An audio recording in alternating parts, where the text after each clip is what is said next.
years later, this is like 3 or 4 years ago, I was invited to the Source kiosk or something. They had like a pop-up shop thing.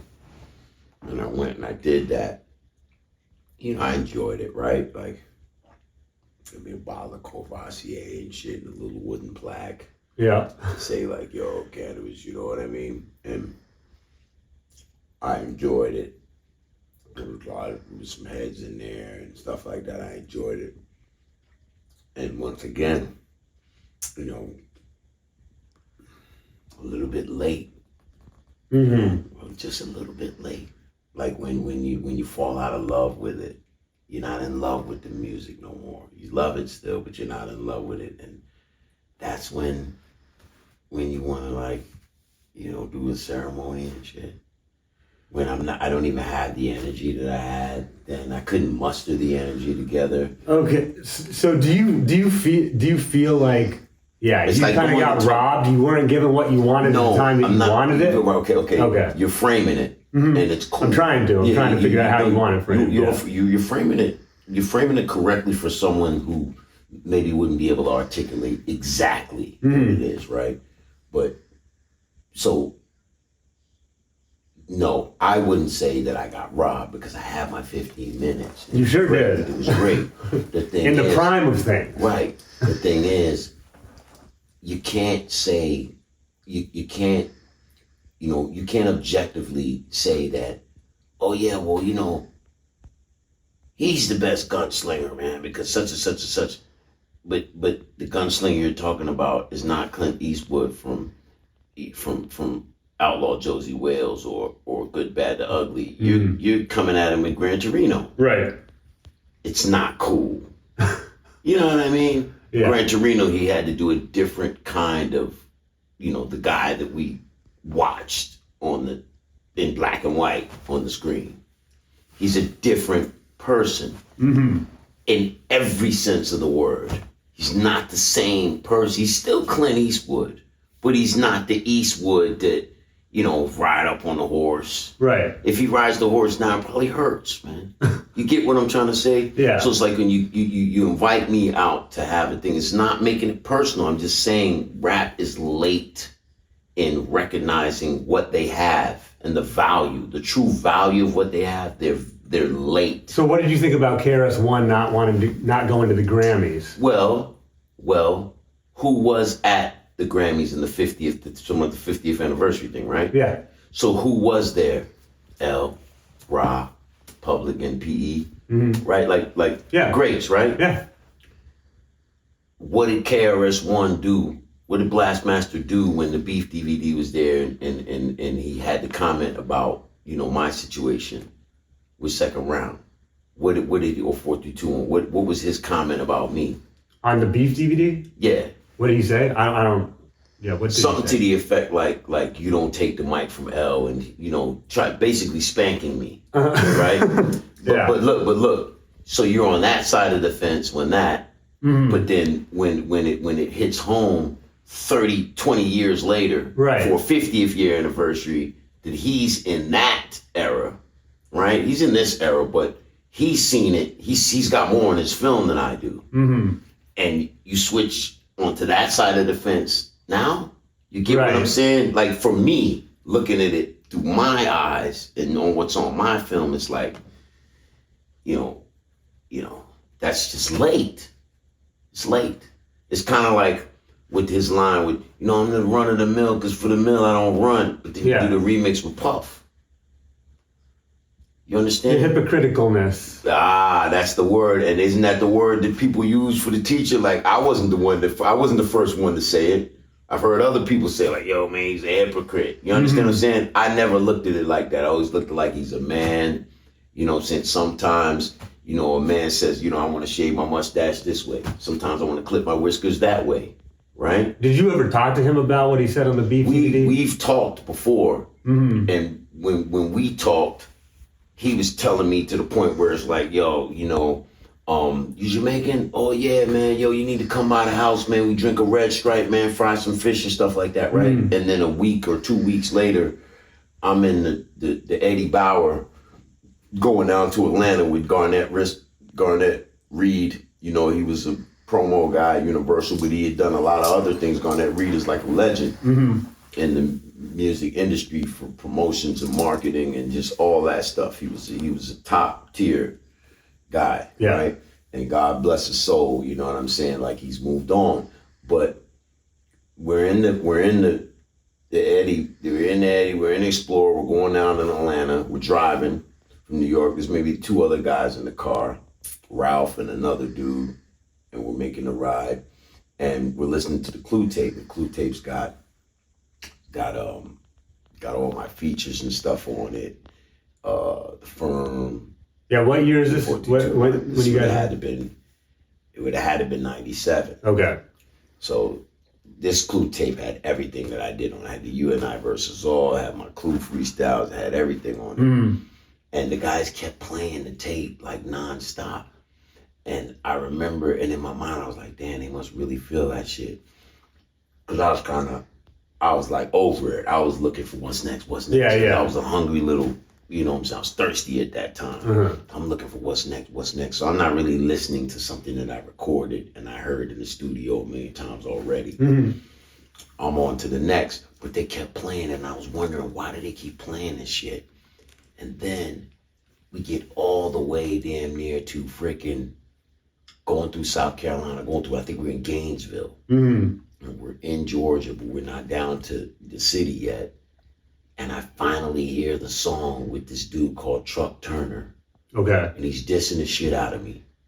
And Chris is on the hook, saying BDP and woo, woo, woo. Yeah. But this is like 2 weeks after he was telling me to come out of crib and fry fish and fucking drink a Red Stripe or a Guinness.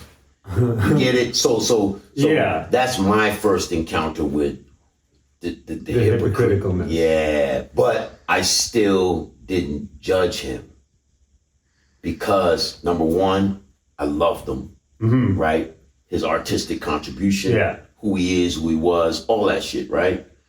I just couldn't understand. Then I used to internalize a lot of shit, thinking that it must be my fault. That's how I used to rationalize it. Like, it must be my fault. Like, I must have did something wrong. You get what I'm trying to say? But at the same time, were you kind of feeling like, I got a legend dissing me? Like, that's amazing. I never looked at it that way. Never, okay. Ever.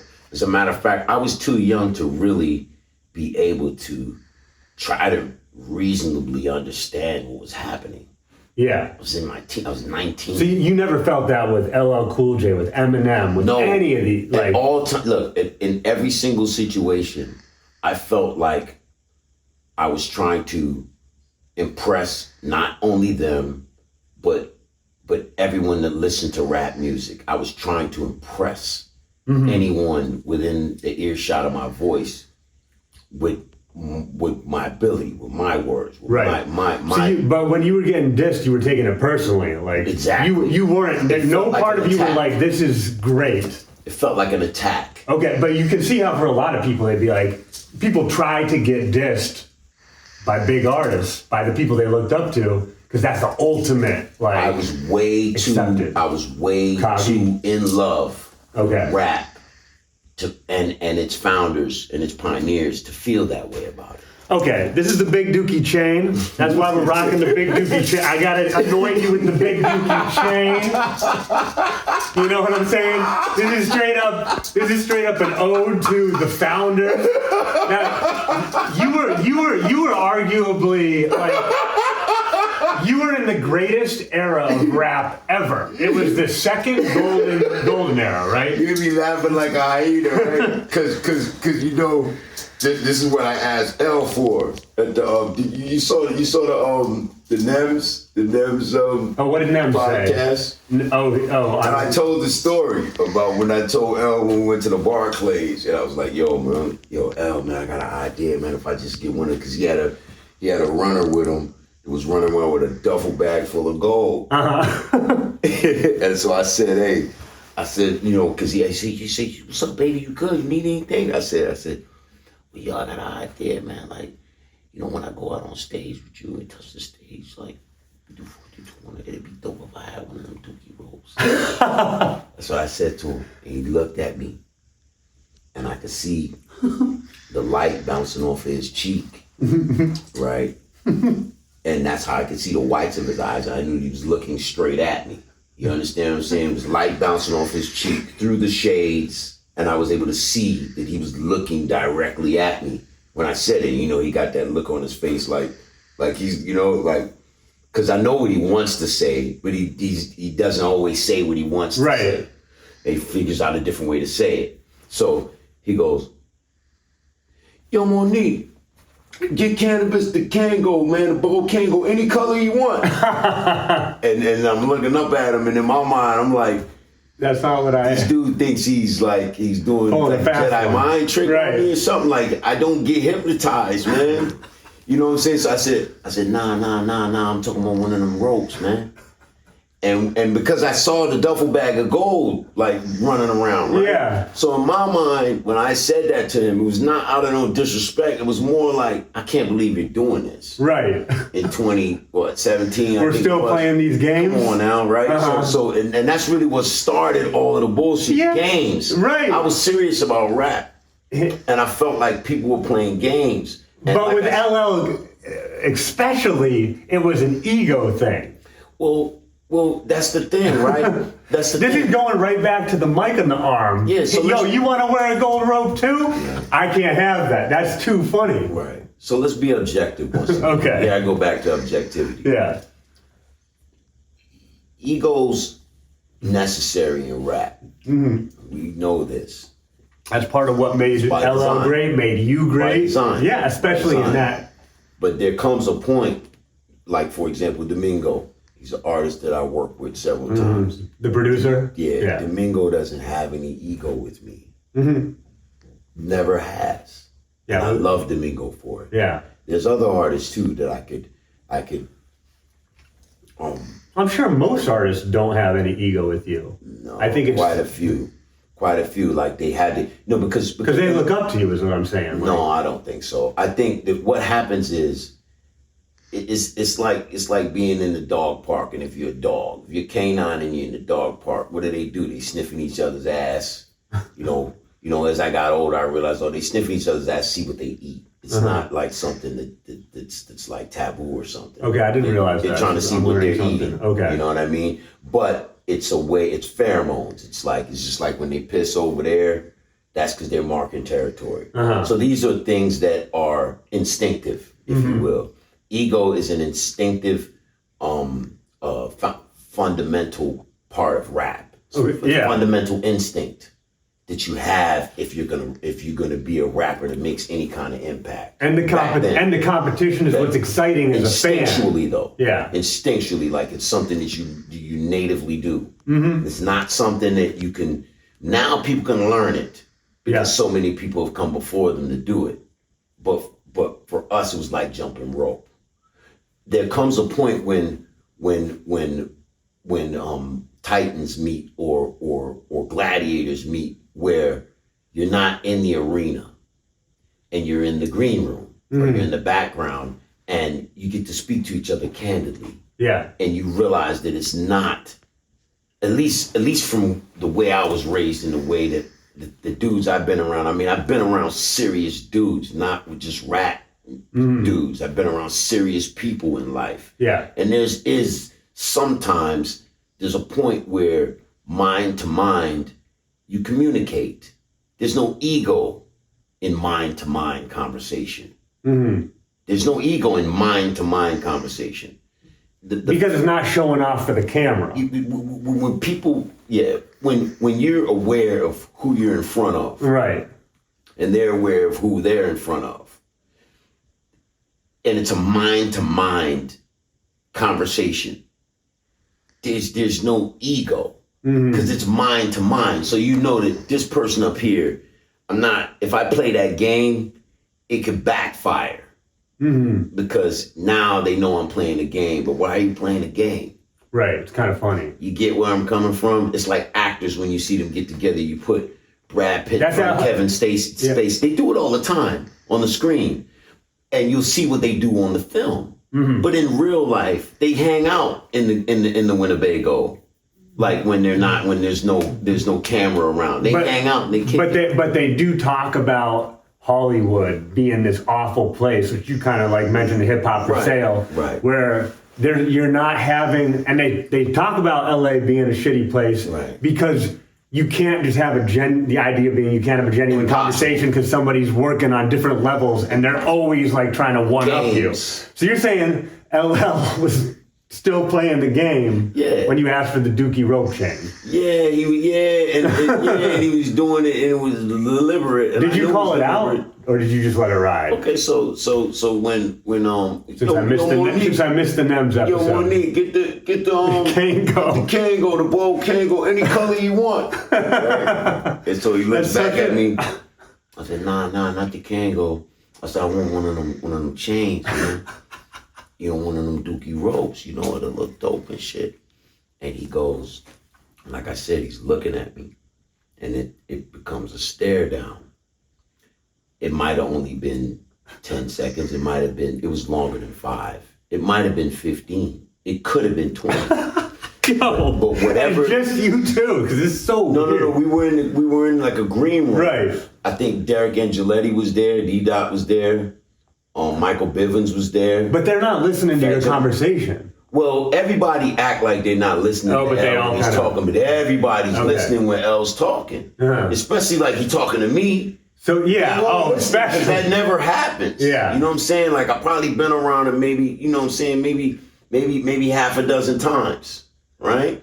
So I'm looking at him and I'm serious. I'm serious now. I'm getting to get serious because I'm realizing like, oh man, He's trying to play me. You begged me to come out here to do this show with you. Yeah. Right?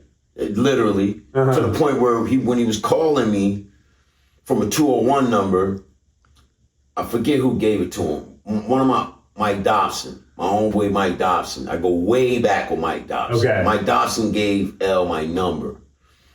No one told me that he was gonna call. Yeah. Mike might have said like, yo, I'm gonna give him your number, but I'm not. Where were you in the home? And you're like, this is an unknown number. Going off, and it's a little bit later too. It's probably like 10:30, 11.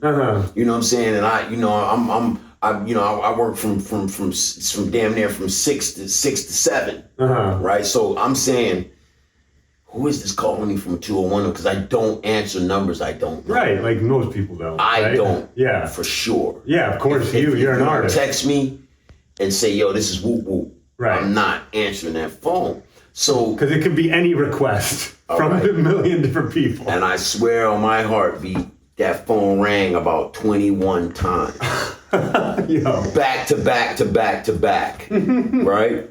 And so on like the 22nd time, I picked up like, who the fuck is this? Right? Because I had text in between that time, I had text that number. To be like, who is this? Like a normal person. Yeah, who is this, man? Me. Like, who is this? Yeah. Who's calling? Like that. Who is this is too abrasive. I would have said, yo, who's calling? Okay, yeah. Right? So and I text maybe twice or 3 times. Nothing. Just the phone keeps ringing from this 201 number. So then it's like another game. Yeah, so then I pick it up and I go, yo, who the fuck is this? And he go, yo, it's L, baby.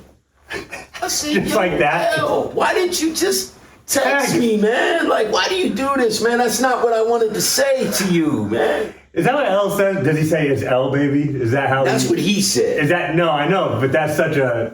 It's like as a caricature of L, I'd imagine. But it made me feel embarrassed because here I am sounding like I'm angry and I'm mad and I'm not. Right. You just called me 22 times from Once again, you're like, L, just be normal with me. Just be normal with me, man. And that's how you were trying to be when he asked you, is there anything you need? Just be normal with me. That's it, man. So what did you could have just said no. Yeah. You understand? But anyway. Yeah. So yeah. And remember, at all times, when you're looking at it, it ain't got nothing to do with dick riding or nothing. It's more so like respecting yourself and how you came to know the person that you're standing in front of, right? And what their contribution is and how you even here. Like, how did all this happen? So that stays with, you know what I'm saying, in the first person like an anchor. Yeah.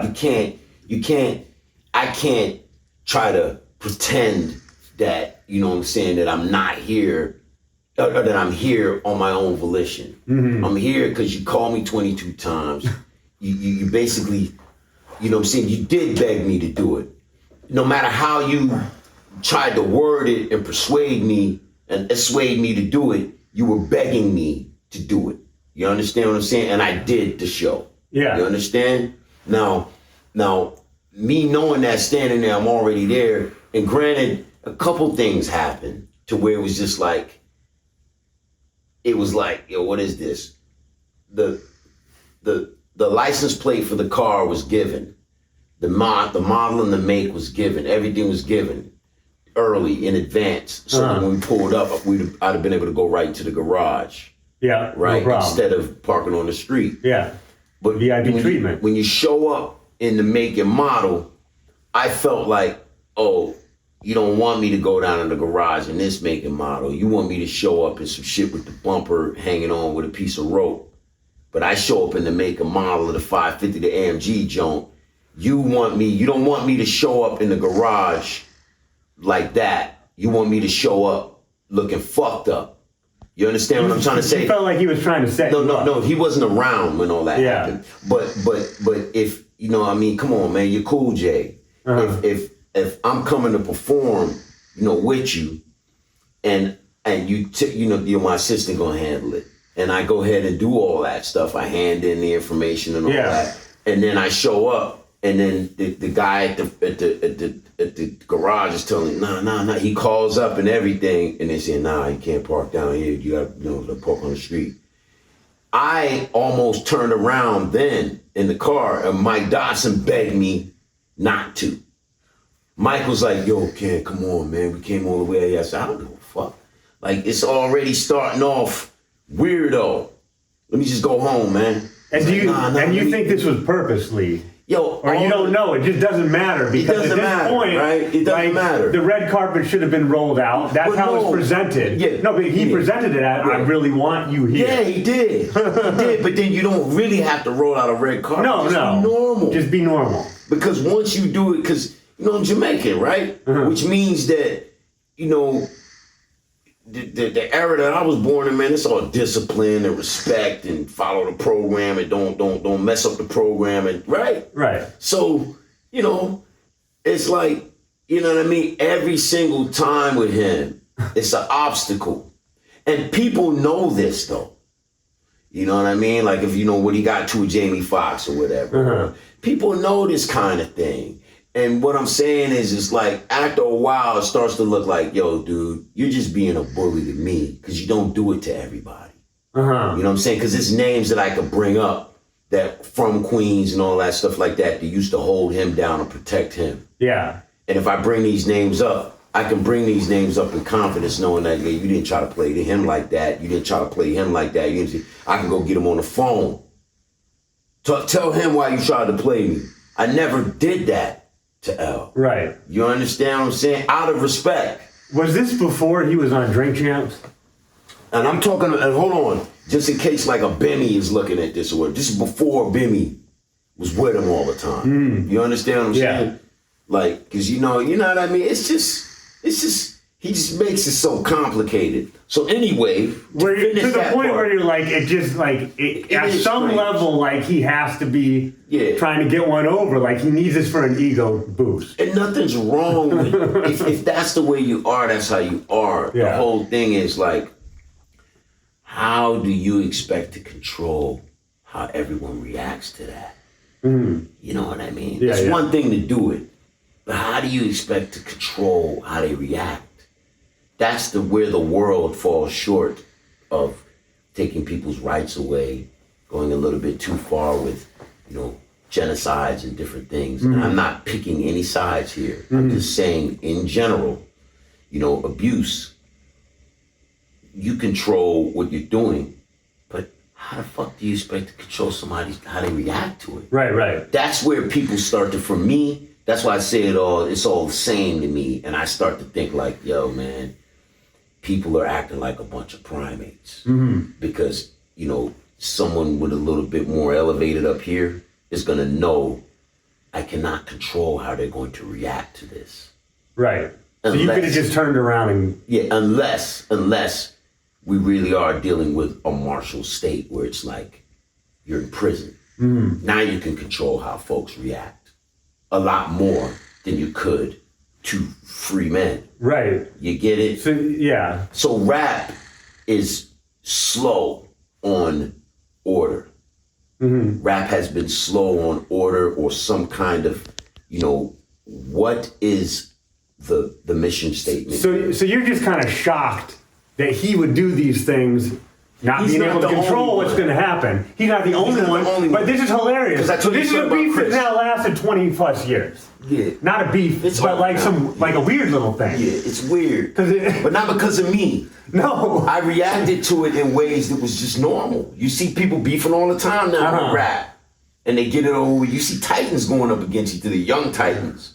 Going, not old Titan against young Titan. It's not the old lion versus the new lion. Or the old lion versus the young lion. You don't see that anymore like that. You see young and young lion. But from how you're telling it, almost sounds like LL's still stuck back 20 years ago and is like, I want to get a quick one over on him again. I know. Being objective, yeah. I don't think that's nearly the case. It's more so like, I got myself into a thing where I fought back the only way I knew how and the only thing that I was masterful at. Mm-hmm. And I had an edge. I'm talking about outside of the money and the promotion and the marketing and the wizardry of Def Jam and all that. Like, I worked with the tools what I had. Mm-hmm. The cards that I was dealt, I worked with what I had, the hand that I had. And, at a certain point, it starts to, that's why I'm not in love with it anymore, because at a certain point, it starts to look like, you know what, man? It must be something that I'm doing wrong. It can't be the whole industry and everybody in it. It's got to be something I'm doing, And maybe it was just like I took it too serious, man. I every rhyme was just laser beamed to perfection in my mind in a way that I was trying to do the absolute best that I could do. And that, I guess, was wrong. If you're trying to make friends and you're trying to have associates and you're trying to get on a track and have a hook and have a hit and have something that can play, get more airtime, and I wasn't... But man, was it great as a fan. Right. Because to see a real fight between Titans... Right. But then the fans, I guess they wanted to see it. Even to become fans, they wanted to see it. Because, rap maybe was a little bit boring. They wanted to see draw sword. Yeah. But for me, though, it was a sacrifice. And it was a career sacrifice. Because you feel that you were blackballed because of it. Yeah. I don't just feel it. You were. Martinez said it. Yeah. Many, many years later. And I really liked Angie. Mm-hmm. I never had a chance to sit down and do an interview with her. Yeah. Like, I liked Angie Martinez, yo. Like, the same way that I like Moni Love. Yeah. And I never got a chance to meet does Moni Love not age?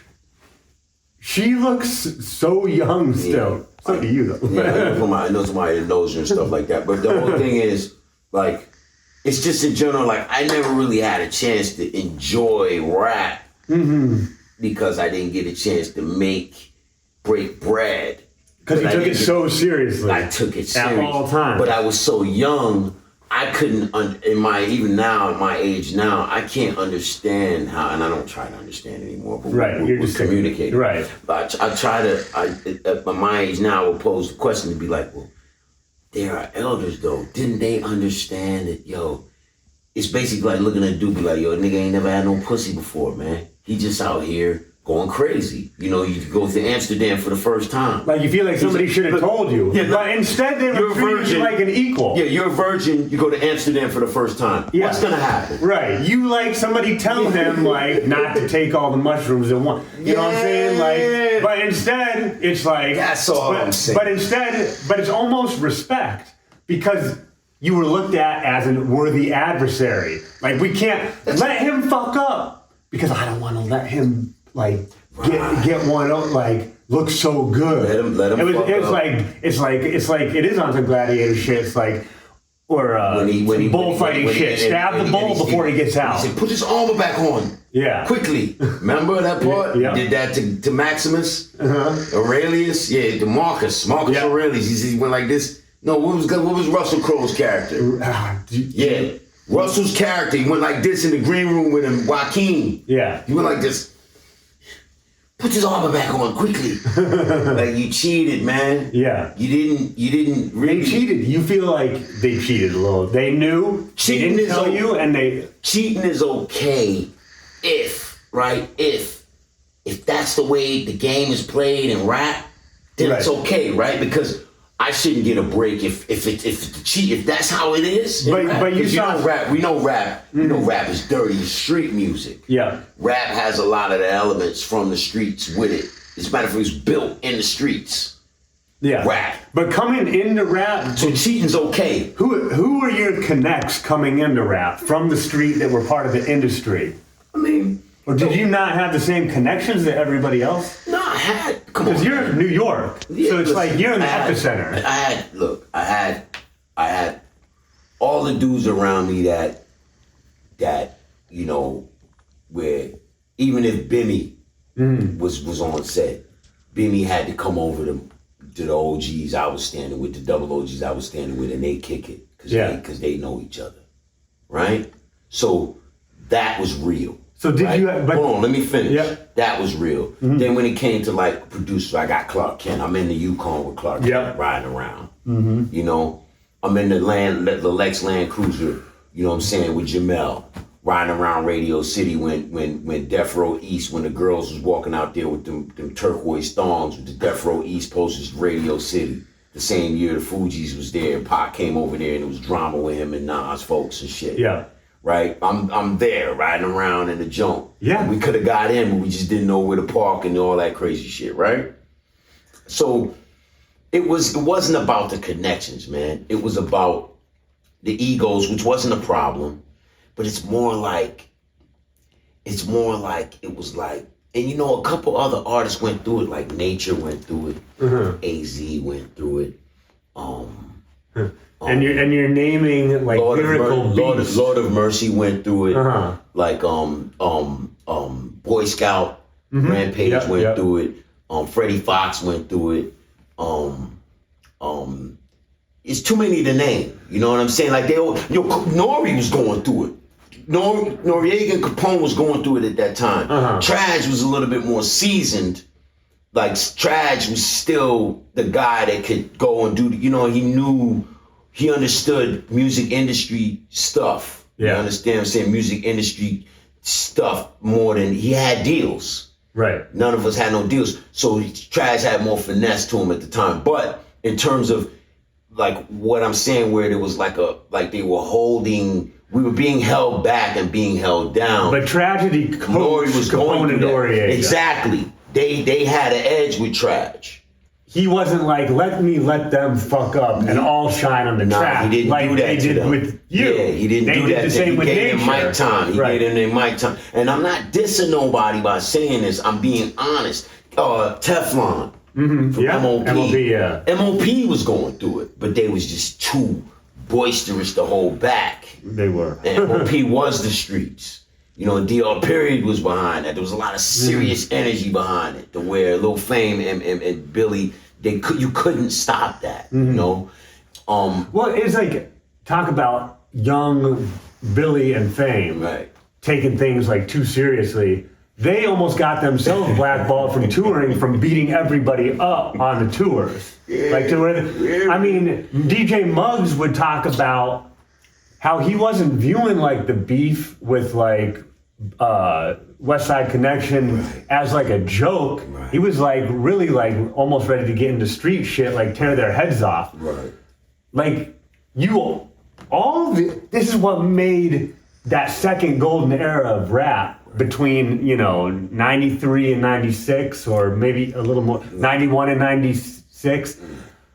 amazing because it was all these super talented teenage taking it so seriously. That's when it was it was real. And biology-wise, you gotta realize, like, biology-wise, like, yo, we got testosterone bouncing off the walls. Like, it was a way to burn energy off. Right. So you're watching in real time as these artists, the only time in history where they're getting huge royalty checks and waste blowing them.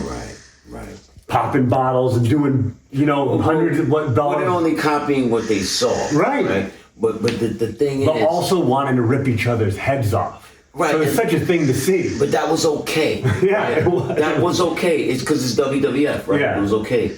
The problem is, it wasn't WWF. You know why? Right. Because there was no order to any of it.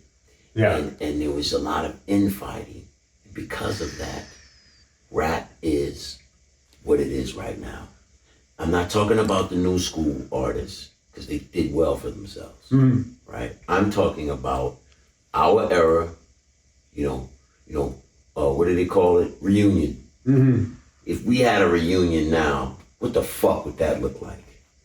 Well, we saw it at the Grammys. Well, the 50, that's not a reunion, bro. That's what Chris was complaining about. Right. So, I second what he was saying. Yeah. But because of how he dealt with me, you know what I'm saying? I agree with him. Mm-hmm. But because of how he dealt with me, I'm looking at him like, well, where the fuck was you at when on the Beef DVD?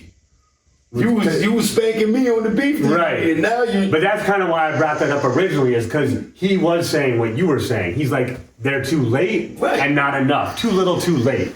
Yeah, but so what good is all of us sitting around talking about how late we all were at the reunion? You get where I'm coming from? Like, look, everybody deserves a fucking spanking, bro. They all fucked up. So it's easy to say, oh yeah, Canibus, I remember him for this, I remember him for that. All of that's cool. But guess what? Everybody fucked up, bro. You looked at the YouTube lately? And what they say about rap and how they drag and rap, like, everybody fucked up with that, bro. We all fumbled the bag. Yeah, everybody fumbling of the bag. You niggas fumbled the bag. But I think people think now. And we really did. Tell me if I'm wrong, but people look at you and they say you fumbled it different than everybody else. There's no other Canabis, right? Because you went the intellectual when everybody was making money off the gangster route. Right. You were right there with those MCs, the Mobb Deeps, the Capone and Noriegas, even the guys on their second careers, the Cool G Raps, the LL Cool J's. Right. You were there. Which are the guys that I looked up to, but then I was also there with the M&Ms. The M&Ms, you know what I'm saying? The Wyclefs with the Score, the Fugees. Like, I was also there too. Right. I got when you were a refugee all-star, were you not? Yeah. Monica and Brandy doing the you even had the R&B thing. They had asked me to be on that record, but I didn't have an elder to look at me and say, listen, first of all, drop the raspy voice with all that screaming on the mic. This is about whoop. Nobody said anything to me, man. And I needed to hear it. Because here I am thinking, I don't really feel comfortable doing that because I'm not no ladies, man. And I don't want to lose my place with the hardcore rap. They specifically wanted you on which? They requested me on The Boy Is Mine, bro. They sent me the track and everything. Dio came into my office because he had 702 from Uptown. Dio came into my office and was like, yo, we came from his office into when I was in the A&R office, he was like, look, Ken, you gotta be on this, man. Like, they asked for you, woo, woo, woo. And the thing is, I'm sitting there thinking, they made a copy for me and all that, you know what I'm saying? I probably listened to it like 3 times. I'm like, yo, this shit is jumping. But I didn't want to lose my seat with hip hop because I already knew, like, once I do that, now I can't go and growl on the mic no more. You understand what I'm trying to say? So it's like I invested in rap, everything. I gave rap everything, bro.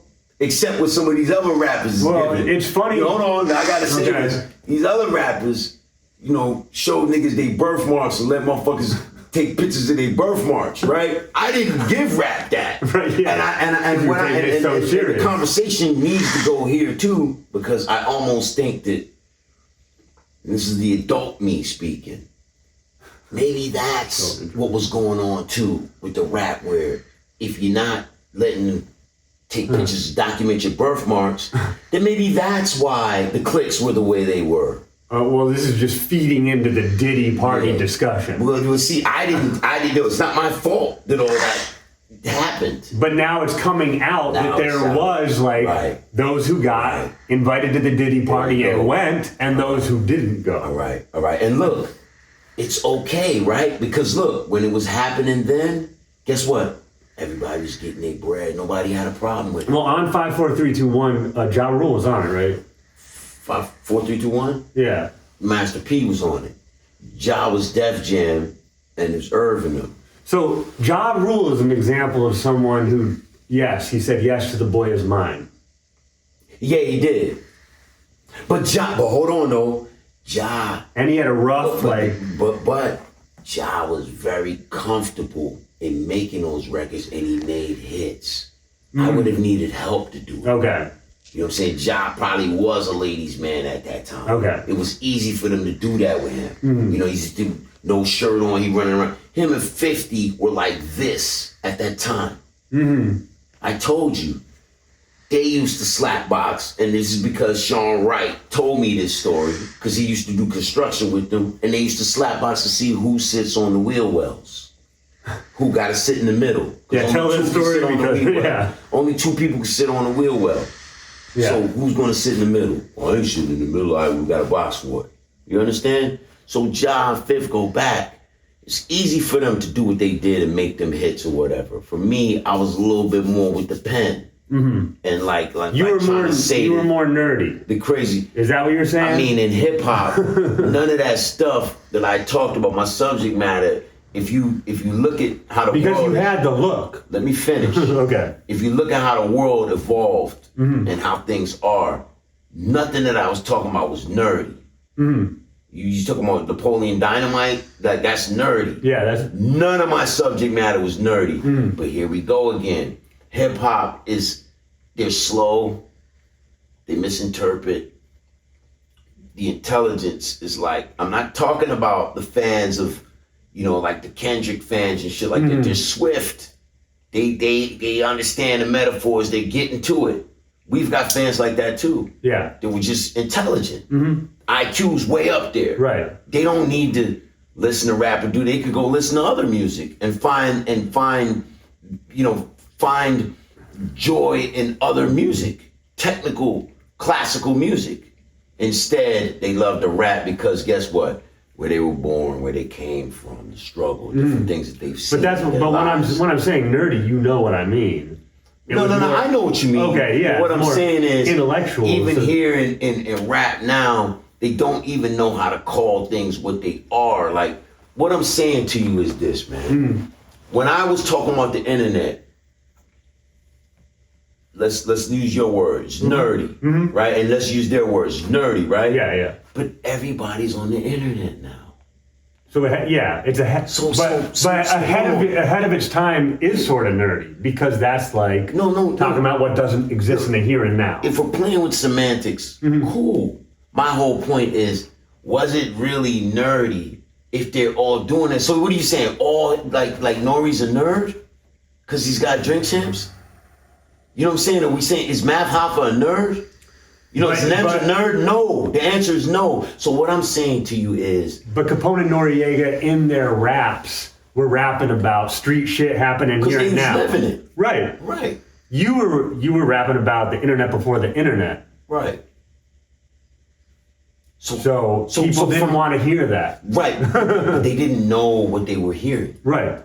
I'll agree with that. Absolutely. You know what I'm saying? So now they're all on the internet, even more so than me. Yeah. So who's the real fucking nerd here? Yeah. Who's the nerd? What are they gonna do when there's newer and better things that they're still locked? But you were the oracle Okay. You spoke what was going to come. I like that elevated language right there. Yeah. Okay, oracle. Yeah, you were talking about stuff before it didn't exist. I like that. That's a cool descriptor word. So? That's more so what they couldn't tell what an oracle was. People didn't want to be in the club hearing about what the future's bringing. Well, they want to hear about like...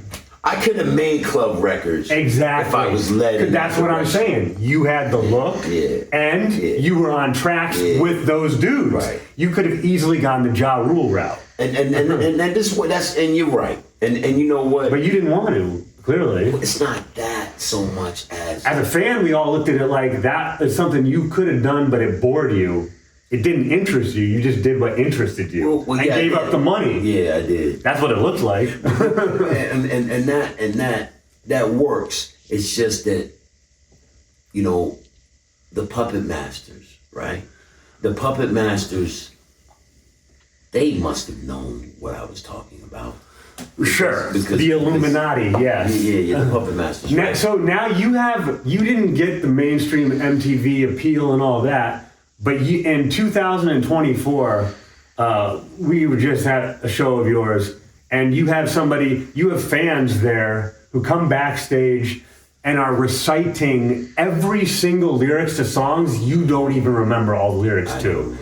And I don't think, so you have fans that studied your music like these were some mighty tomes, like they were in the library. That's the level. They're what I would call like they're rippers, right? But they're also hyper intuitive because they show up to the shows in a way of showing like allegiance, if you will, knowing that they're in the minority, right? Even to this day, I mean, I'm half a century years old now. Yeah. And they show up, I guess, to show solidarity. It's something it's because they look at you as one of them. And when you were rapping about certain things, they'd go and look them up, and they'd find the books. These people are serious people in life today. Mm-hmm. They're not flunkies. No. And see, that's the mind-to-mind conversation that I was talking about earlier. It's a mind-to-mind. So, like I said, if I go through it, it creates a Gordian knot where I don't really know where it starts or ends. Where it's like, why didn't rap, or why wasn't there any elders in rap? Where was the Gandalfs at? Right. Or the Nicky Barnes at? Or you know what I'm saying? The Frank White's at? Like the triple OGs. To put you on a game, but not to me. Yeah. But to say, not to me, because I couldn't stand in front of them dudes. Mm-hmm. But what I'm saying to you is, where were they at to look at rap as a whole and just give out a spanking here and there and be like, look, man, the brother is he don't know what he's doing. But he kind of leading us to something. Mm. You know what I mean? Like, yo, it's a place for that. Or just that unbiased parent that says, look, just because you don't understand the motherfucker don't mean I'm going to let you disrespect him. Mm-hmm. You get where I'm coming from? It's like they dealt with it like it was like a substitute teacher thing. And they really, and you know what they did? They fucked themselves, bro. Because guess what? They missed like the fourth industrial revolution. And guess what? The fourth industrial revolution hasn't even happened yet. And rap's missed it. But I don't listen to me. Listen, I'm holding your hand. Yeah. Listen to what I'm saying to you. Hip hop, rap, and everybody in it has missed the fourth industrial revolution, and the fourth industrial revolution hasn't even happened yet. And I'm saying, this is what you're saying now. This is what you were doing back then. There was no Gandalf. The Gandalfs in hip hop were leading people towards the LL Cool J route. And there's nothing wrong with that. I mean, he was up there for the 50th anniversary, but they weren't thinking about the internet. The internet. Let's put it in perspective. Let's put it in perspective, right? Because it's not about me. This is about. It's funny you brought up being a telepath, because I remember You've said that you are a telepath before in past older interviews. No, I don't want you. But look, back then, I was reaching a lot. Okay. Because I was trying to find out more about the world. I was young, bro. I was essentially a baby. Essentially, like a baby that could read and write. Yeah. Properly. But in terms of experience, I had none. Yeah. So I was learning.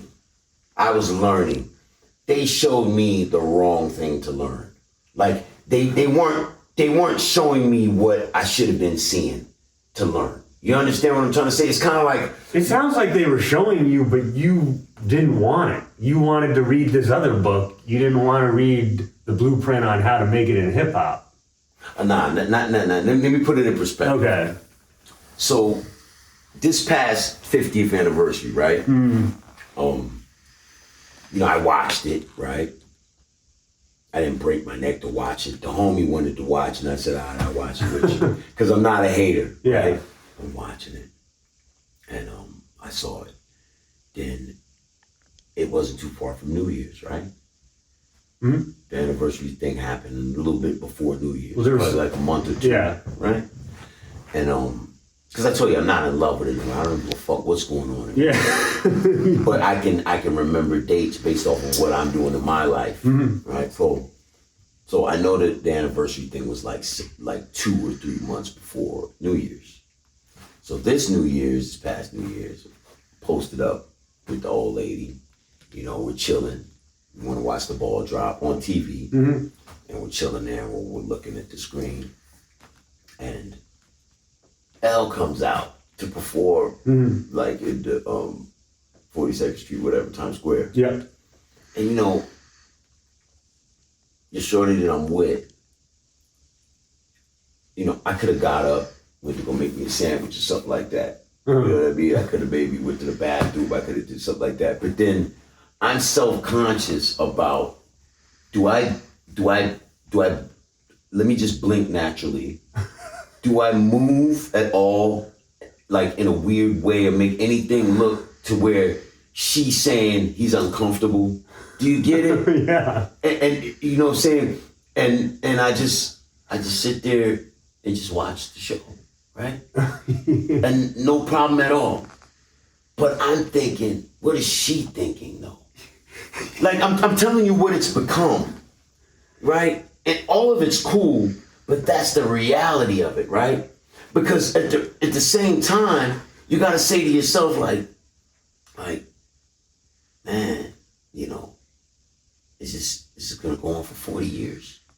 You know what I'm saying? Or another 50? Like they want, like, another 50 years. Like, is it gonna go on for another 50 years? Because if that's the case, I'm not gonna watch the ball drop this coming year. I won't be watching the ball drop. I probably won't watch the ball drop anymore on TV because I don't want to be blindsided with that. Because what I'm trying to say to you is, look, I'm gonna say this and I'm gonna shut up about all that. I don't even want to talk about L no more during the interview. Yeah. But I gotta say this because it's the reality. Like, there's no like bitterness about this. I'm sharing with you what's real. Like, he's never shared nothing like a Canibus moment. Yeah, you're much more. He's never shared. Look, he's never shared.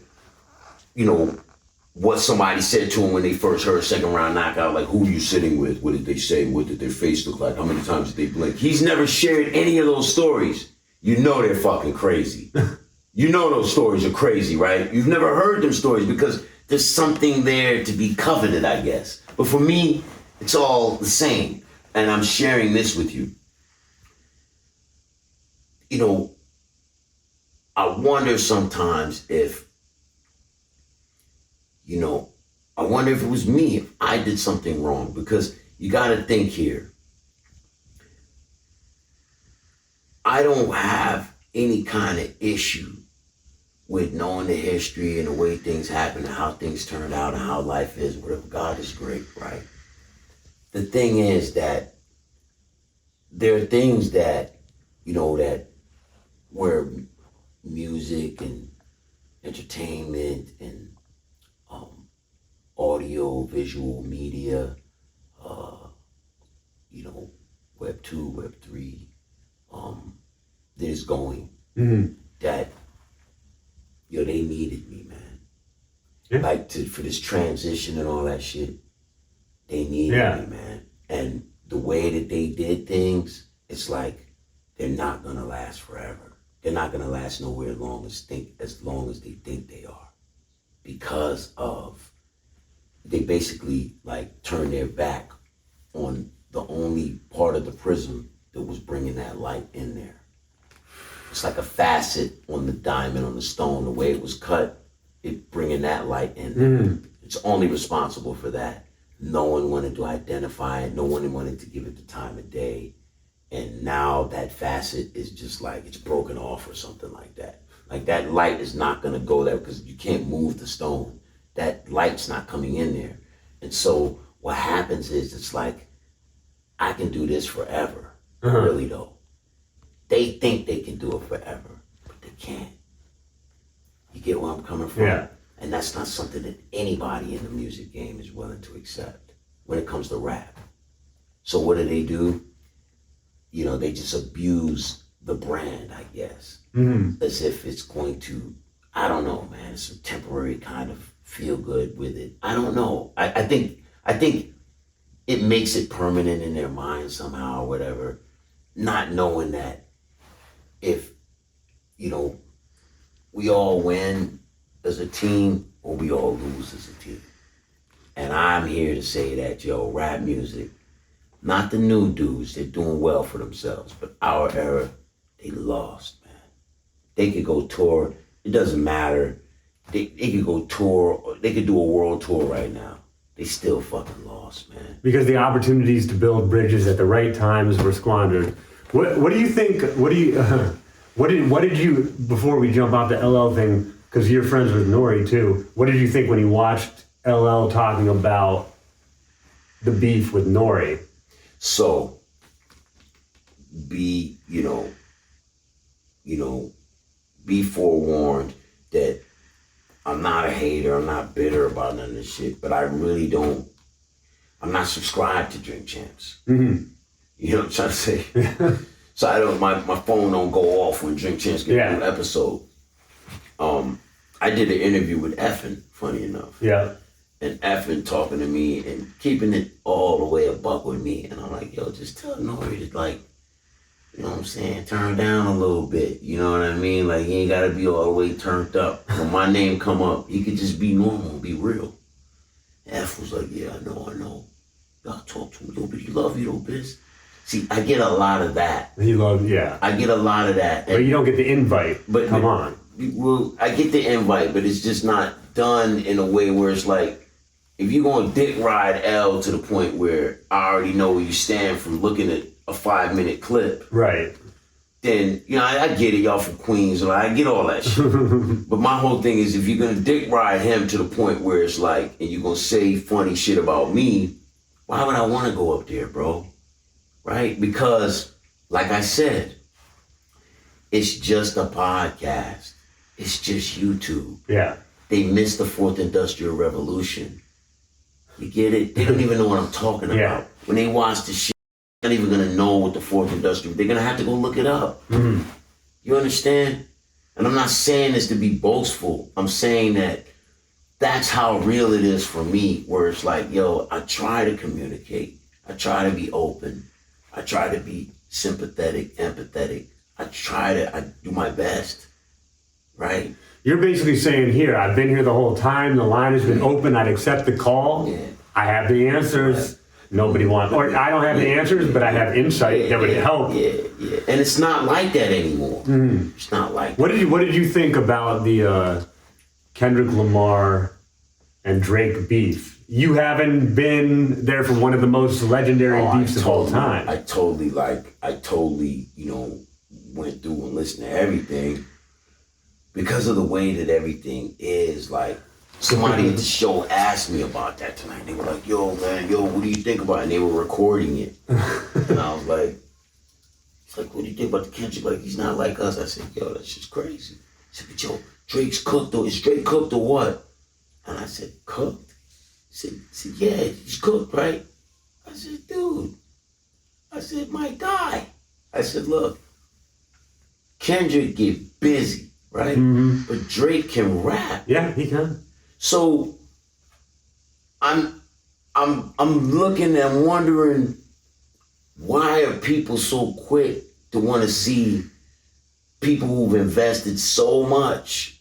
He said, I'm a Kendrick fan, by the way. I love Kendrick. This is what he said, Drake. He said, I'm a Drake fan. I love Drake. My son's playing his first album and shit at the house. They're 13 or 18 or something, right?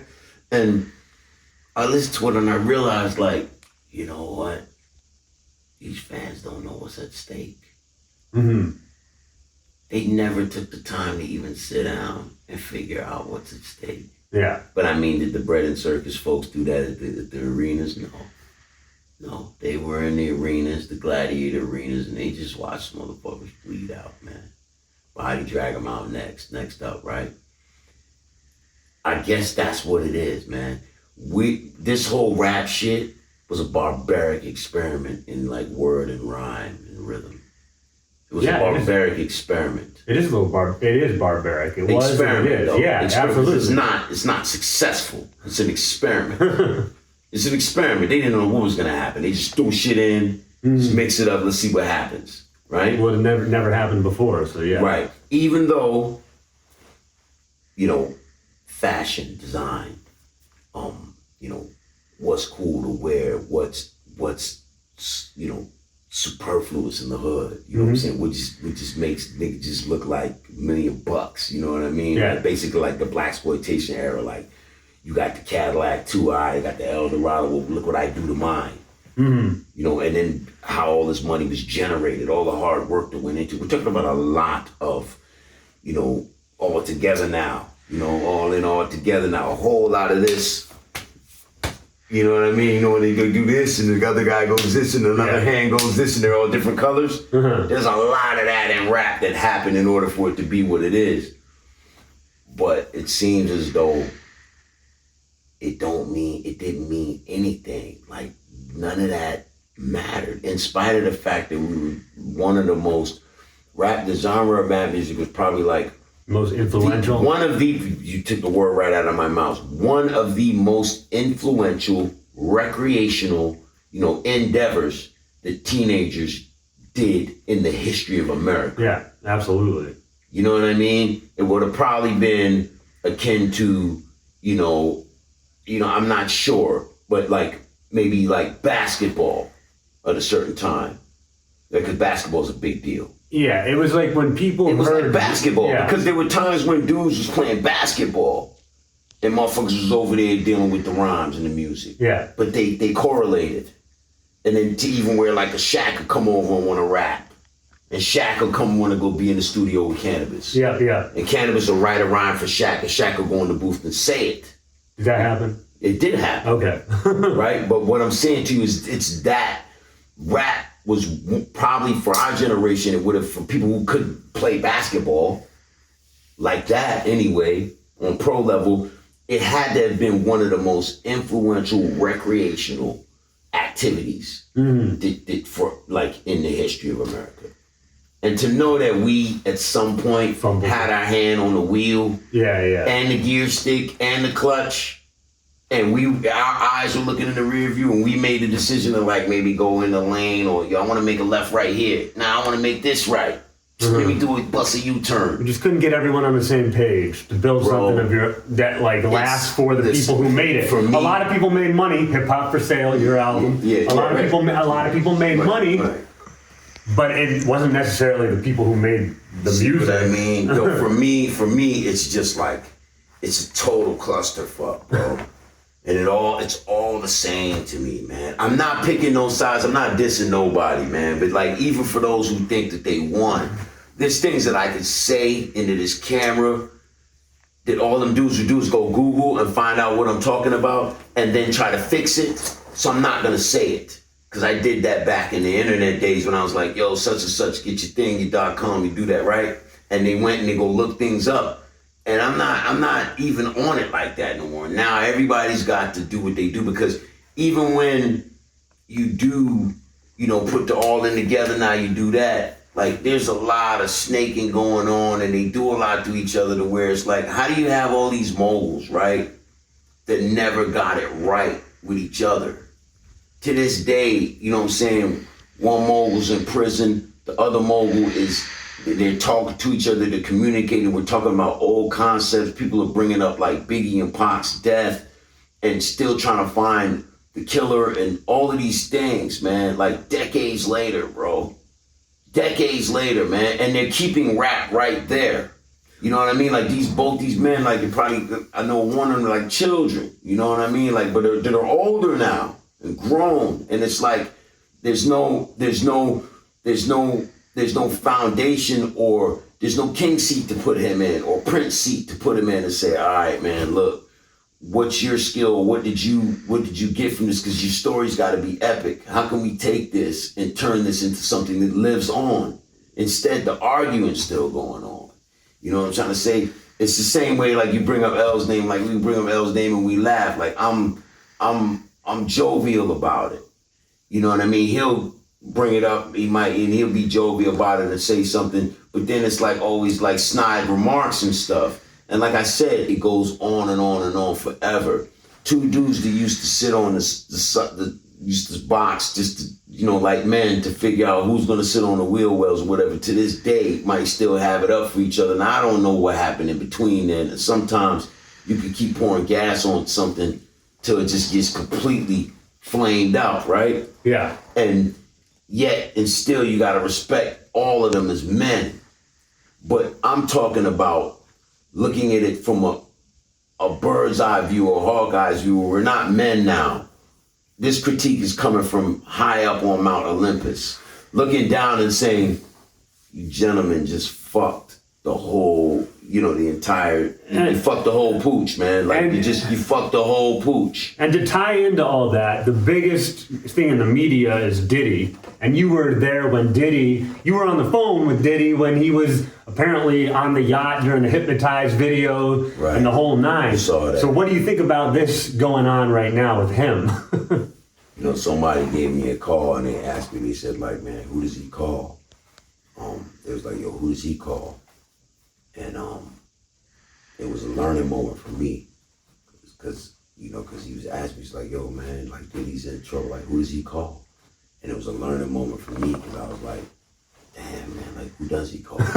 Yeah, who does he call? That's what I was kind of asking you there for a second.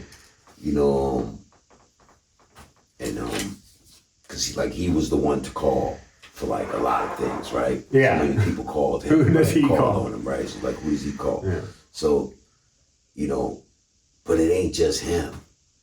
And I don't mean with scandal. I'm talking about outside of scandal, man. I'm talking about cerebral, lift yourself up, each one teach one. All the concepts that early hip hop was about. But I'm talking about that. Where is it? Yeah. Not just where it is, but what was it worth if nobody really executed anything? And then, you know where it starts to get? It starts to look like, I'm gonna just keep it all the way above. And all the way a Billy, it starts to look like the other ethnicities are superior to us in something that we created. That there's something that goes on up here or in the thalamus gland or the pineal gland or the motherfucking enzyme or the fucking something somewhere in the body. Diddy made a lot of money off rap though. I'm not talking about. You're saying in terms of forming like Voltron. I'm talking about right. Yeah. So there must be something because doesn't this go to like the immigration issue where people complain and saying, oh, yo, man, they own the gas stations and they own this and they own that and they band together and they all live in the same house so they can afford to do this and do that. And now they own everything. So it's the same thing with rap. Yeah. Rap was an American activity. But now rap has lost the lead. And for quite some time now. Mm-hmm. Lost the lead. Should be a fucking shamed. But I don't want to say shit like that and talk like that because then I don't want to become a target. I want people like, yo, who the fuck you, because they don't like the truth. So I don't want to sound like that. You sound like a party pooper. Yeah. No, and I don't want to sound like that. I'm more so sounding like a doctor doing the diagnosis. But like I'm just keeping it the butt. Like niggas walked them here, they walked the motherfucker in here on a gurney. And I'm like, yo, man, I can't do nothing about that, man. Like, yo, what happened again? Like, I don't even know what the injury is. Like, I'm just looking at it in awe. Do you see how I really look at this? I see how you look at it. I'm not in it. But I was actually more wondering, between the Africa Bambaataa scandal and that, was there like a whole secret life going on in hip hop behind the scenes, like funny business? And you taking the words out of my mouth, because I was building with one of the double OGs the other day, and you know how it looks to dudes that were like me, like basically I made a little bit of noise, but not enough noise, right? But then you got the dudes who made all the noise, and they're the ones that's in the news. And then you got guys like me that didn't make enough noise. And then but there's a whole gang of us that nature. I can go down like you just Teflon, like we made noise, but we didn't make enough to be like them dudes, right? And maybe we did and just still didn't get it. Either way, the point that I'm trying to make is if the history book was written now, they started chapter 1 now, they wrote the book now about rap, it would look as if all the guys that are on my tier, it would look like either we were too slow to see what was going on, which means we were stupid, right? Stupid as fuck, right? Or you want no part of it. Or no, that's not even in it, because obviously people wanted parts of it because people were getting paid and nobody was saying anything. And nobody was even complaining about the abuse. So number one, we're stupid as fuck, right? As a people. Secondly, it looks as though it was going on under our noses and we didn't know.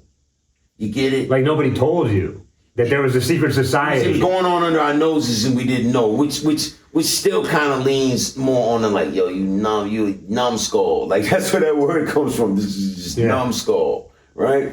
And it's, yo, man, I look at it, man, like I told you, I'm a doctor doing the diagnosis, Mike Doc. I'm the Mike Doc, man. Look at it doing the diagnosis, like, yo, this junk, I don't even have it's like no comment.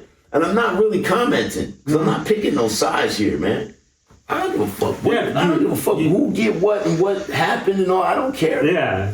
That shit ain't got nothing to do. Because you didn't really give an opinion. No.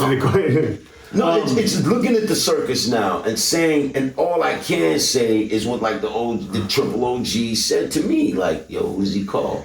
Or who does any of us call when it starts to get like that, when it look like the world is ganging up on you? Who do we call? Well, guess what?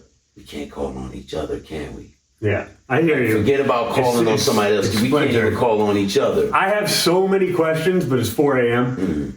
We might have to continue this tomorrow. I really quickly wanted to ask, speaking of people coming together, when it came to the Four Horsemen or the Horsemen, right? Since we just interviewed Killer Priest, right? What's going on with you guys, real quick, in terms of talk about a group? I went onto your Wikipedia page for the Horsemen, and I don't know who put this together, but they've gone through every interview that must have ever been in existence. And it is the longest Wikipedia with citations, right? And it just never ends. Your fans, they just dig and dig and dig.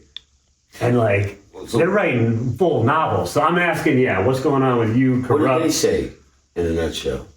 What did Killer Priest say? Yeah. I actually didn't talk. I didn't talk to him about it. I was stupidly. I wish I had.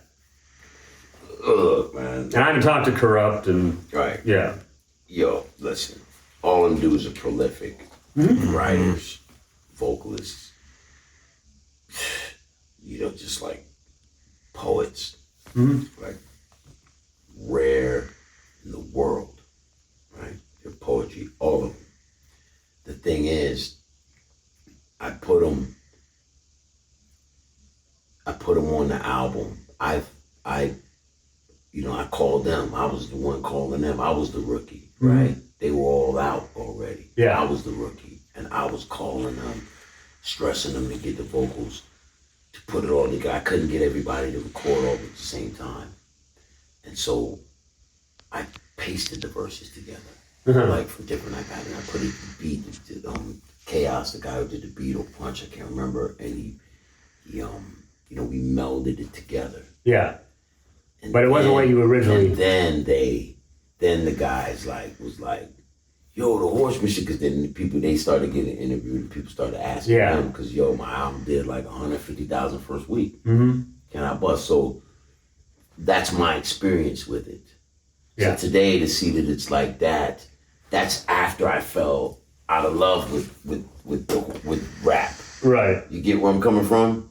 So this is a continuation. This is like missing. You were like, when I wanted to do it and I was ready to do it and I got you all together to do it, you didn't want to do it. Now you want to do it? I'm sick of this shit. But I don't mean it in no ways. Right, you still respect the dudes. I'm telling you my experience, man.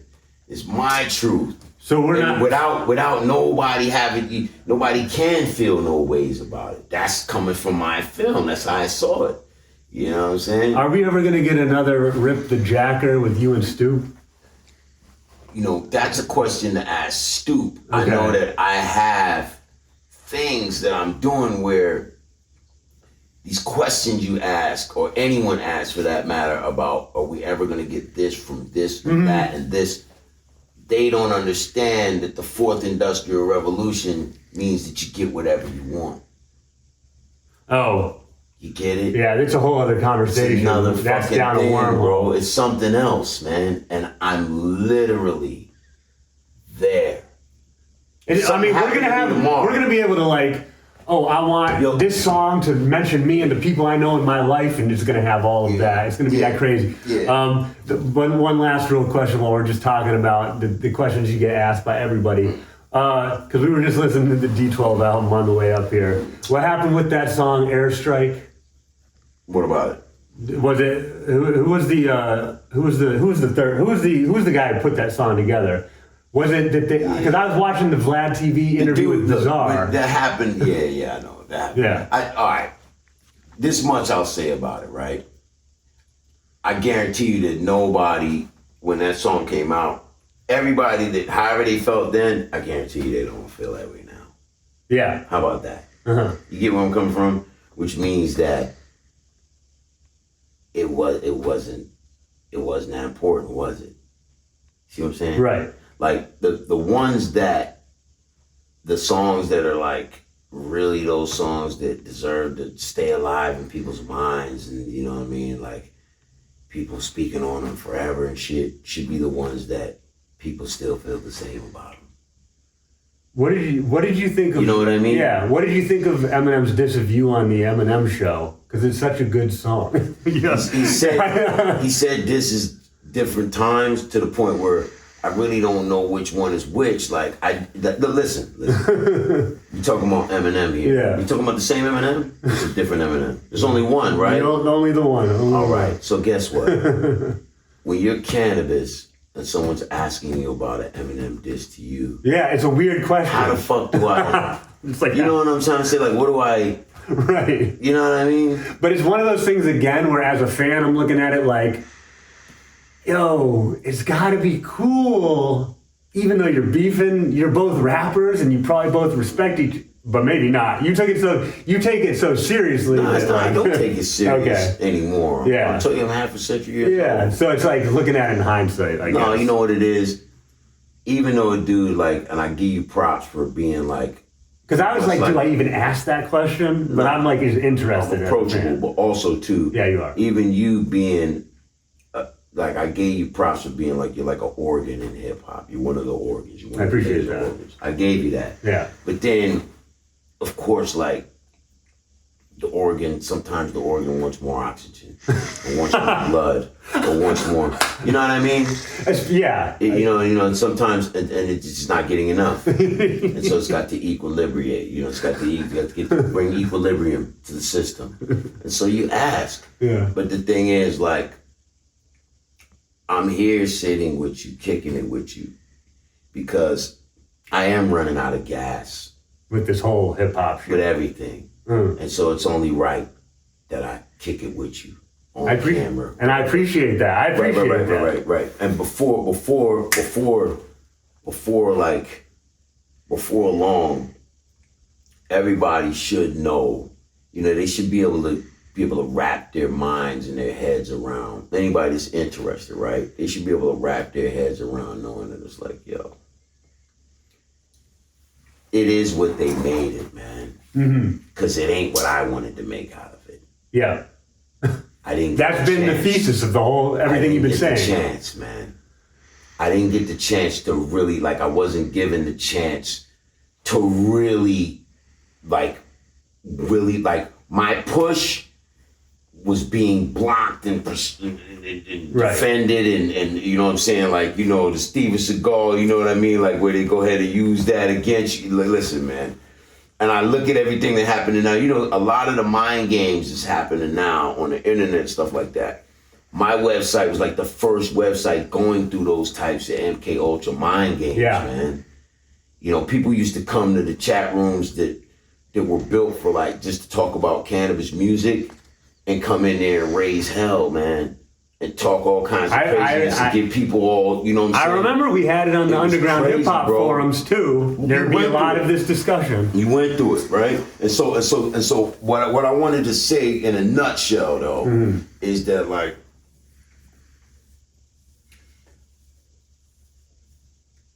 it's getting to the point where the internet's making it so easy for people they're never gonna have the empathy that people used to have pre-internet.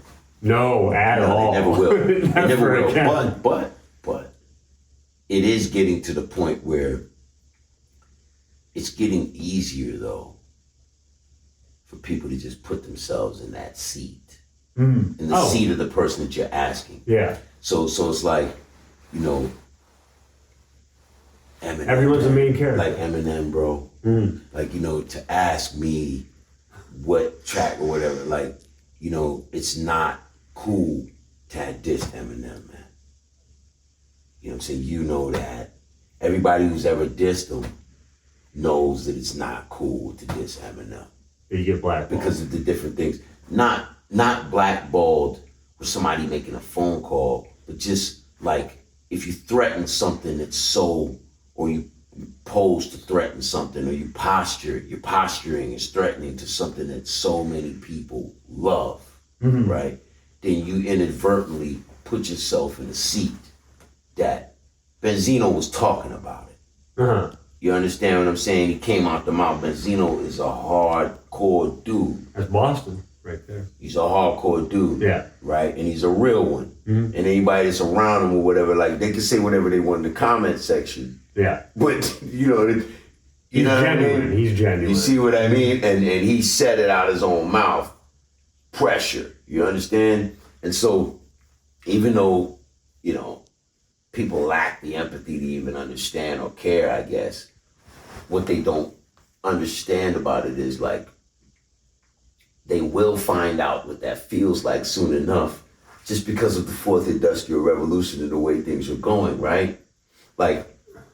I heard a story. I'm not going to tell you where I heard it from, but I heard a story that this whole thing with males, females, transgenders, right? All the different kinds of nomenclatures and stuff. Yeah, right? There's a lot. I can't keep. I gotta be honest with you. I can't understand it. Yeah, I can't keep up with it. But I'm not trying not to understand it either. I'm not walking away from it. But I just don't understand it, right? I realize that it's a little bit that it's elevated language that I guess was created to confuse at a certain point. And then for those who can hear the frequency, they graduate to somewhere that is holy shit, they're making a new world, right? Yeah. And that's who they want their new world to be this way. Outside of paradigms we're used to. It's wild, right? Yeah. But the part that I heard a story. Very interesting that the rights that different nomenclatures are fighting for, right? If they compare it to civil rights, okay, cool. Here I am again. I don't have no argument with that, right? Yeah. Compared to civil rights, cool. What happens when the bots take over the jobs and take over all the positions, and people start to get so angry at the bots that they start to abuse the bots that are aware? what are the bots gonna say? It's gonna be Skynet, Terminator 2. And what are they gonna say? They're gonna say that they reserve the right to. Oh, an entity. You get it? You get it? Yeah. So we were marched into a trap that the bots are going to. You're saying we're setting ourselves up for. No, I'm not saying that the nomenclatures are the cause of it. I'm saying it's a foreshadowing of what's to come. I'm saying that the people who are doing a whole lot more up here than we ever were or ever willing to do has already laid out the plan. And because I heard this, I didn't come up with this on my own. How long do you hear think, what I just said? Do you think civilization is going to be destroyed, and how soon? No, it's not going to be destroyed. It's going to go on forever. It's just going to get more hellish. Okay. Or more heavenly, depending on who you're talking to, right? Yeah. Maybe the gnashing of teeth is what it's supposed to be, bro. You know what I'm saying? Yeah. Ultimately, though, like I said, that's what, like I heard and I looked at it and I said, yo, that's cold-blooded. That the bots, people are going to be so angry at the bots, they're going to abuse the bots. They're going to rip their heads off. They're going to rip their hydraulic arm out the socket. It's like iRobot shit. It's like shit off the movies. But you know, to take this in a weirdly different, it's kind of fun. You were talking about the infighting in hip hop, and we weren't noticing that we were leading towards just nothing, or just going off the edge of the cliff. Destruction. We're so caught up in stuff like Israeli-Palestinian conflict. We're not even looking at the AI, own, right? And our own, and how, you know, there's no safety net from that. Right. Everyone's so focused on other humans and our religious wars that we're not thinking about what is clearly coming our way. All in the face, and then to where it's like, the doctor does the diagnosis and says like even though he's telling you it's one organ that, you know, needs, right? Well, a couple organs might need balance, but he's telling you where the aberration is. Yeah. Right? And he can be specific, but no matter how specific he is, it's terminal because it's like it's got to run in concert with one another. One organ's bad, right? But that's exactly how it's always been done to us. And it's like, yo, man, when you start to look at the shit that way, it really takes a lot of pressure off of, you know, not knowing, well, now knowing that maybe it was your fault, but maybe it wasn't. It's kind of like that shit in Good Will Hunting when Robin Williams is saying to thank you for bringing it back to Boston. Matt Damon said, yeah, Matt Damon, good one, yeah. When he was saying to him, it's not your fault, Will. It's not your fault, Will. It's like, yeah, I know it's not my fault. No, it's not. It's not your fault. It's not your fault, Canibus. It's not my fault. Canibus is not your fault. I know it's not my fault. Yeah. Stop fucking with me, man. And then it turns into this crazy fucking moment, right? And that part right there, everybody's gonna know what that feels like in a minute. You see what I'm saying? That's the part that, like, in a real sick, sadistic way, know the lead. I fucking love it, man. In a real sadistic, cannabis kind of way, I fucking love it because everybody's gonna know what that shit feels like, man. And so, you know, I just bide my time, man. You know what I mean? Enjoy life, man, because you only get one chance to live it. You know what I mean? And it's been a wild fucking ride, man. All that shit, what I said to you, is on my film, even in ways that I tried to articulate it to you. Maybe it'll come across, maybe not. But you do deserve, after all the ways that you held my music down over all these long years, man, it couldn't have been easy. Not even with your own life and your own stuff, it could not have been easy. And I recognize that. And either way, man, come hell or high water, it had to be said. What happens with it, it doesn't even matter. It's all the same. It's happened already. It was written. Yeah. Mak-Tube. Yeah, man. From The Alchemist. Yeah, man. It's about to get a whole lot crazier. Man. Because with technology, things aren't just going to be moving as they've been moving up to this point. Oh no, it's gonna move crazy. They're gonna compound, man. It's the confluence of Moore's law that's in the rhymes from back then. Mm-hmm. You know, yeah, I call it nerdy, but guess what? Everybody's doing. I gotta run home and study Canabis. Go ahead, man. 13 albums and just digging in, see what's coming for me. But the fact is, it doesn't matter. It's coming. Yeah. I appreciate you. Up to the fullest. Absolutely. All right. Respect, man. It was great. I didn't even get to any of the questions. I got to a couple, but it's just like an interview with you. It's like opening a book. You know what? And it's like, how do we read a book in an hour? Like, we're not gonna be able to get through. We're just gonna be able to get through the intro. We'll do it again at a different time. Yeah. You know, you're a good guy, man. You're a good guy. You're one of the Justice League, man. You're not the Legion of Doom, man. You're one of the Justice League, man. But I might be part of the legions of the doomed. Oh. With the way things are moving, because it is scary. It is scary what is going to happen with AI. What's already happening is so wild. So another person told me this. Maybe the same person that told me about the thing with the bots and how that's going to mimic a person. Everybody wanting to get their rights now. Not going to tell me. Right. Yeah. And you know the way that they foreshadowed that. They also said that like you were saying, like it's gonna happen, and it's a trigger word. You said it, and it triggered it. You were like, you just said it.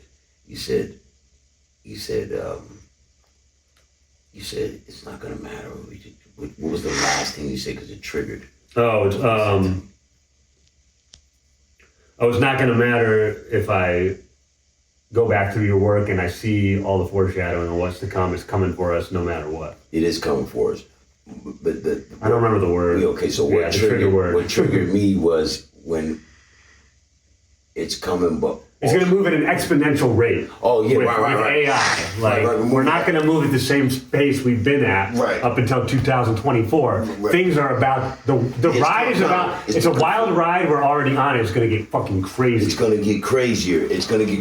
And the thing is, like, people now you can't stop them no matter what you do. Right. You can't. You can tell them the bridge is out. Well, it's not even stop them. It's not to stop a human. We're talking about machine learning. We can't stop what we put in play. No, you can't. So it's like we're still having the LL Canabis battles over here. Right. In Gaza and on the Gaza Strip or whatever. And then, like, meantime. And the world's so serious, man. And people are still caught up in that. And they still give credence to that kind of thing. And you've been saying this shit for 2 decades. Yeah, and that's where you're frustrated. Yeah, I get it, because you've been saying it. Yeah. But now I'm hardened to it. Right. Now I'm sadistically laughing at that shit, bro. That's what you said. In a sadistic way, you're like, I kind of can't wait to see. You remember the comedian from fucking The Watchmen, bro? The comedian in The Watchmen in the beginning, man, Vite came for him. And the comedian was like, it's all a sick fucking joke. Like, he fought like a motherfucker, like in the beginning, like he was fighting, fight. And Vite was faster than him and everything. The comedian gave him everything he had, man, until it got to the point where Vite just, Vite won, Vite took his life from him. But the comedian saw one fucking joke because he saw like what it is, man, like this thing, man. This thing's, it's cooked. Like when the dudes look at me like, yo, is Drake cooked or what? I'm like, yo, all you motherfuckers are cooked. Like, what the fuck are you talking about? We're all cooked. Like, you love Drake. Like, if you love Drake, why do you want to see his world ruined in front of the world? You get what I'm saying? It's like, where's the order where it's like, all right, 3-minute rounds. This round's over. Right. Let the fighter go back and, you know what I mean? We want to see it till they're smoldering. They want everybody to crash out. And it's like, look, that's not civilized, man. Well, we won't even talk about what we were talking about before camera with like the drill and like King Von and what's happening in that. Where it's like wanting to see, it's even the rappers wanting. Like they know what they're creating here is getting out of hand. Is going to end in. Well, see, they had it rough because they were doing it for socioeconomic reasons, though. but everybody watching it. Yeah, everybody watching it. And like giving it all the views. And you have like Trap Lord Ross, this dude from Europe, making documentaries about it. And that's why, well, we're not going to go down, we're not going to go down that road. It's the Big Dookie Chain, Van Styles here with Canabis. I like the ritual, the chain. And guess what? I didn't have to ask for it. You just put it around my neck. You see how I because we were rocking your cassette here on the way out, and we were just listening to as we pulled up the track with you and Rakim on it, and thinking about one of the craziest things I ever saw in my life. It was a government center free show about 15 years ago in Boston, and Rakim was there, and I was working for the college radio station, but I got to be backstage, and it was one of the weirdest things I ever saw. Well, there's two weird things. One was the time LL Cool J did that. I mean, sorry, not LL Cool J. We mentioned LL Cool J so much, I'm saying LL. Slick Rick did it, and you were talking about LL Cool J with his he has like a baggage guy that brings his gold. I saw somebody do that for Slick Rick with all his gold. I was like, holy shit. And that was at Government Center, free show. Years before that, when I was just starting out in radio and whatnot, I saw Rakim, and he was sitting backstage, and there were these older white men in cowboy hats giving him gifts, and he's opening them up, and they're like Rolex watches and crazy stuff. And I was like, what? And I'm still asking what was going on here. But it was on some like Super King Tut type shit. And I was like, that is Rakim, that is royalty, the big gold chains and all that is just like, it just takes me to a different place. I laugh. It transports me to a place when I was watching hip hop, and these rappers were superstars, Marvel characters. You know what I'm saying? Like, it was only untouchable. And still somebody like a Rakim in my mind is that. It was a handful of them. Yeah, and when I was listening to you, I forget who you were being interviewed by Matt Hoffa, and you were talking about when you first were in there, like you said, 3 or 4 days you're in the studio with Rakim.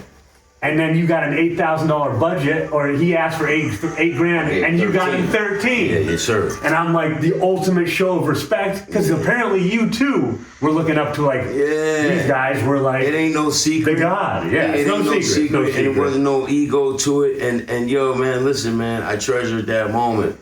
And you speak of Rakim, it's like special things that people do, and people. Everybody's got their own thing, man. Like, look, man, I'm around wizards in this shit, and you know what I'm saying. I do a little alchemy myself, but I've been around the wizards in this shit, and it's like. And you sparred with a few. But I also broke bread with. You definitely, like on that track with Rakim. Yeah. I tell you, man, this is what I mean by you, though. UndergroundHipHop.com. You deserved that. You earned it. Those were the days. In my book, you all were I would say you were the template of what a site, a proving ground should have been for all the other sites. Like they should have, basically, you all should have maybe even been the staple, however they make the rules, like they sit up there in Congress arguing about rules and regulations. You all should have the standard regs that kept things fair and balanced. And I know that's a cliche thing and a word to say, but I mean, it's true. Hip hop escaped it. So here we are on the fringes of it. And, you know what I'm saying? I hope though, man, that, I mean, you were the only artist to ever be able to bridge street rap, New York, intelligent, forward-thinking. Again, we'll go back to the Prophet, go back to the Oracle. Like, no one has ever. There's never been. There was fucking clones of Onyx. There was clones of every other rapper basically. There's Mobb Deep's, Capone and Noriega. There was this unifying things of all these. There's never been another Canibus. I mean, there's today, because there's been some today at the show, people said things like I said. You mentioned Eminem earlier, right? Yeah. I don't know what to say, man. People were saying at one time J. Cole sounded like me. Then I've heard before that Kendrick sounded like me. Voice-wise? Long times ago. Then I heard a time when I was younger or whatever, I had heard maybe like Lupe Fiasco. Like I would hear people say, yo, this guy right here, like, yeah, look, he took a page out of Canibus book. Like I would hear things like that when I was younger. And some notes that you hit, I hear Busta Rhymes or back and forth. You meet me? Yeah. Yeah, of course, Busta. Yeah. I look up to Busta. Right. But the whole thing is, like, I would hear these things about myself and not know what to say. Particularly now, I don't know what to say because those guys were given, clearance to either go to an altitude that I wasn't given clearance, to go. They were given permission to land in a hangar that I wasn't able to get into. Yeah. They were given permission to land at a certain location. Like, you name it, man. Right. They were given clearance, man, and I wasn't given any clearance. And God is great because he still allowed me to, like, I played the song for y'all. Mm-hmm. Nobody's heard it. If the album wasn't out, I was still playing it for you. I didn't give a fuck. What are they going to do to me? You know what I'm trying to say? You know what I'm saying? So... Yeah, man. You're a real dude, Yo, man. What do you You're expect? a real dude, man. You know what I'm saying? I guarantee that so many people like me What did you expect? would expect, somebody. Like, so it's like, you looking at me, I got my own Dookie Chain now, nigga. What? You know what I'm saying? It's like you looking at me and you don't think. And in my mind, I was saying, man, if you don't give me that fucking chain, I'm leaving right now. In my mind, right? In my mind. Yeah. And guess what he did? Like, yo, Monique, get him the baby rope. You know what I'm saying? And I took the baby rope and got on stage. Oh, I didn't know that we were actually going to get to the end of that story. Yeah, I took the baby rope and got on stage. This rope's bigger though, but I'm just saying, so what did you expect, man? I'm always gonna keep it a buck, man. I got a few things that I'm trying to wrap up with some artists. Like we got the Chino XL Canibus album. It's coming. I love Chino. Yeah, as a dude too. He's another dude. He's that guy. Yeah, he's that guy. Like, in spite of the fact that the dude that helped put it together is trying. He did an interview or something. He was like, yeah, yo, Chino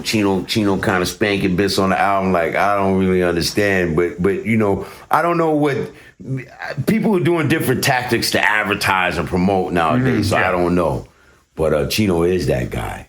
Oh yeah, he is. Poison Pen is one of my favorite albums ever. He is. He's that guy. But it's the other. So do we know the name of the album? I got Ross from Bars and Guitars. Okay. You know what I mean? I got something coming with him. That was there was a thing with it was similar to what Brady Watts started with DJ Premier. I got my man Haas from Australia. I got goddamn I got a few projects, man. I got my dude Charette working on a joint with him. I have independent joints that I'm doing, and then I also have some of the more people used to use eclectic. I don't want to use the word eclectic. It's so cliche. But I have some of the more targeted kinds of music that I know like the Rippers want. You know what I mean? Sometimes you just do something and you it's for like the artistic. You're making it for its artistic value, right? Like, oh, let me see how these two sound together and stuff, right? You're making it to impress yourself, something you would want to listen to. That's what the Rippers want. Yeah, because they are an extension of Canibus. Now you're talking. Wait, did we have a title for the album that's you and Chino XL? Or how far is that? Like, where are we at? So what's crazy about it, and I'll say this. I just give it up to Chino in terms of like, I follow his lead. I let him take the lead, right? Because you know what I'm saying. Like I'm